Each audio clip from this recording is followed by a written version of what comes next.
নমস্কার বন্ধুরা, তোমাদের কাছে একটা সাধারণ চিকেন কষার রেসিপি নিয়ে চলে এলাম। প্রথমে চিকেনটাকে আমি ভালো করে দই দিয়ে ম্যারিনেট করে নিলাম।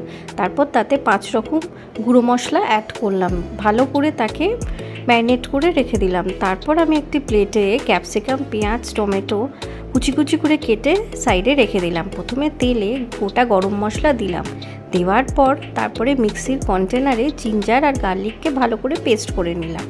তারপর ছাঁকা তেলে একটু টমেটো দিলাম, তার সাথে সাথে জিঞ্জার গার্লিক পেস্টটা দিলাম, দিয়ে তাকে ভালো করে তেলের মধ্যে নাড়াচাড়া করলাম। যতক্ষণ না তেল বেরোয় মশলাটা থেকে ততক্ষণ অবধি আমি ভালো করে মশলাটাকে আমি কষাতে থাকলাম।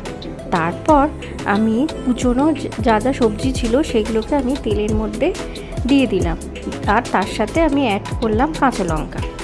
এইবার তাকে আমি ভালো করে তেলের মধ্যে নাড়াচাড়া করতে থাকলাম। যতক্ষণ না তেল বেরোচ্ছে ততক্ষণ আমি তাকে নাড়ালাম।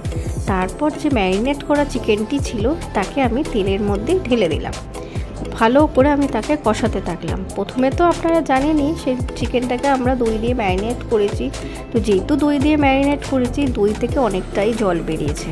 আমি কিন্তু আলাদা করে কোনো জল অ্যাড করিনি এই চিকেনের মধ্যে। তো এই জলের মধ্যেই আমি ভালো করে এই দইয়ের মধ্যেই ভালো করে আমি চিকেনটাকে নাড়াচাড়া করলাম। করার পর এবার দেখুন আপনি চিকেনের কালারটা কত সুন্দর এসছে। এবার রেডি গরম গরম ভাতের সাথে চিকেনটাকে সার্ভ করার জন্য। থ্যাংক ইউ, বাই বাই বন্ধুরা। ভালো লাগলে জান।